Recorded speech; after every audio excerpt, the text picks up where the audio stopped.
Lieutenant Giannone. Okay. Unless somebody else has to jump in for, Yeah. if they've got an answer to something. And if you do decide to do that, could you give your name? Absolutely. Thank you. Fair?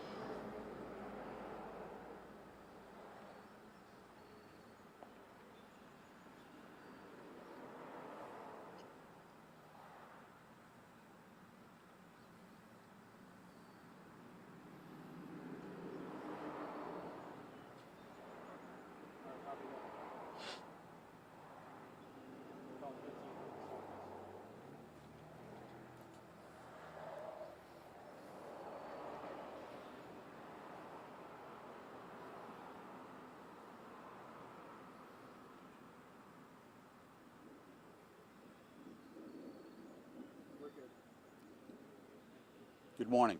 Just like to update everyone on the incident we had the last day and a half on Fitch Hill Road.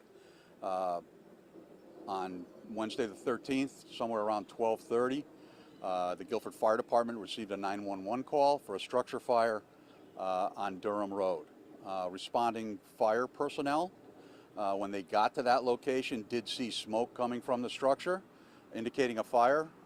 They were confronted at that location by a male brandishing two weapons, long guns.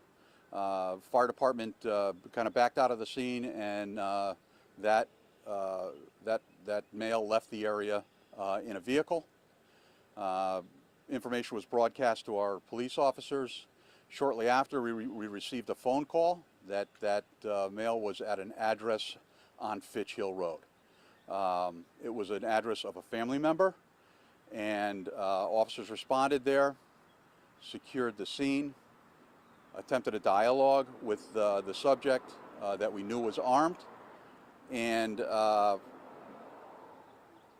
were unable to immediately get a dialogue, but we had gotten a phone call from inside the house from the family member who indicated that he was there and he was armed and they were being held inside the house.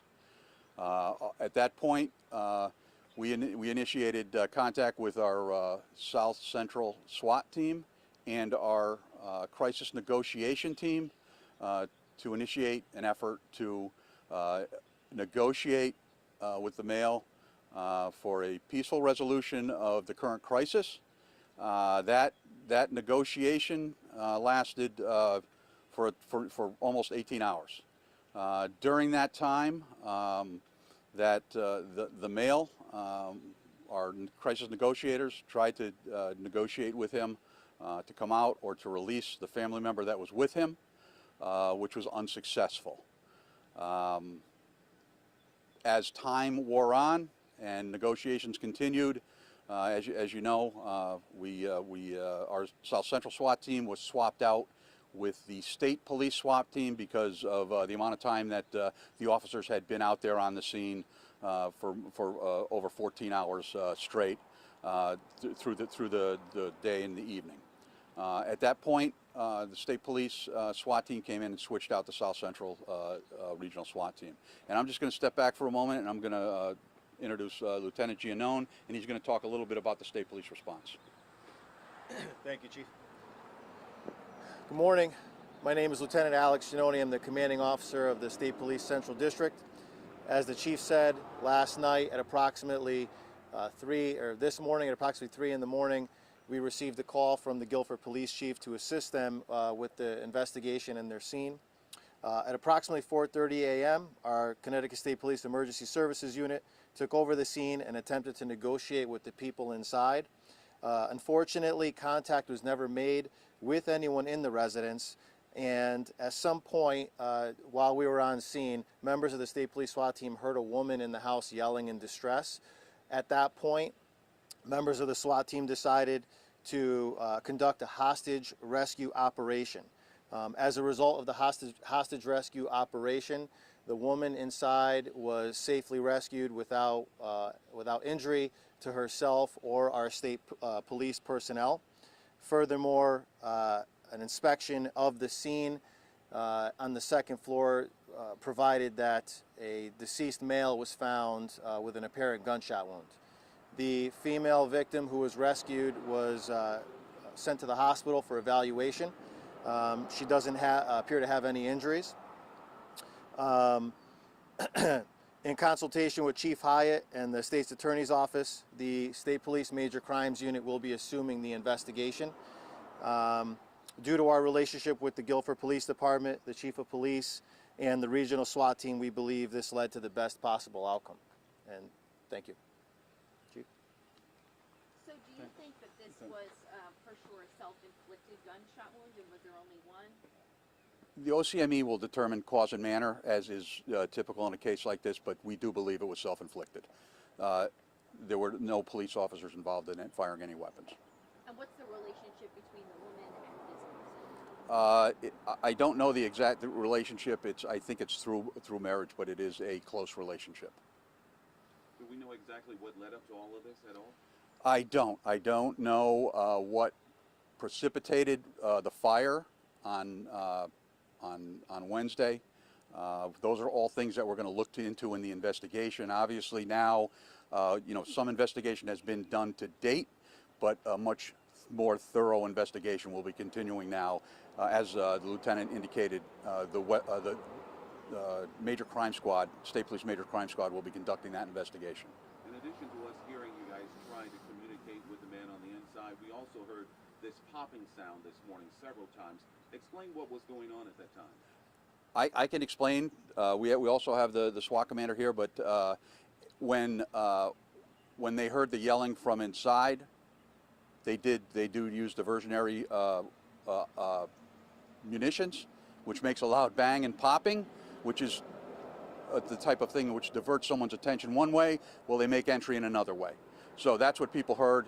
It sounded like gunfire. It was indeed not gunfire at all, but certainly could be mistaken for that.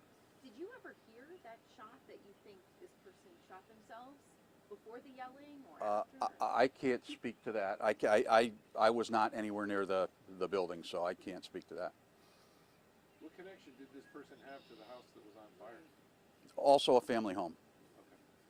But at the second home, he didn't live there, or He didn't, but a very close relative. and they were in some type of relationship, you think? Not a relationship, they're just a close familial relationship.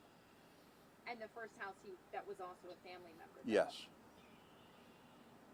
And when you said that the fire department backed down, so he showed them these two long guns and they just let the fire go and Well, kind of backed well, it did the right thing, because then it becomes a situation where their lives are being threatened. They did the right thing, which we would tell anybody to do, not confront that person. Again, you don't know when you confront a person like that if there's alcohol or drugs involved, mental health condition, or all of the above, and it's not worth it to confront somebody in that situation. They backed away from the male. He got into a car and drove away, thankfully, and the unfortunate circumstances today ended the way it did. Are we releasing any names? Yeah. I'm going to hold those for a little while, make sure we've got all the next of kin notified, but we will be releasing something later today. Was this person known to either one of the agencies, with the history? I think probably it's a resident that we believe, but again, until we get the identification and notify next of kin, we're going to hold off on that. And he did live in Guilford, though? Believe so. Okay. The roads that were closed this morning, are they reopened? Yes. So, well, partially. Right now, Hemlock will be reopened, particularly for people who live there. Fitch Hill, again, we're going to limit it to people who live there because we do have, as I said, major crime coming in there to assist. And you've probably been out there. It's a very tight area out there, so they have some pretty big equipment, and so we're going to hold some of that space for them. And do you know any more about the fire? It didn't seem like from the outside there was as much damage. Do you know, where it started or? I don't. Again, that'll be part of our investigation. I know some of our investigators have talked to the fire department already, but part of that is the state police also helped us out there. Again, I think I mentioned it earlier.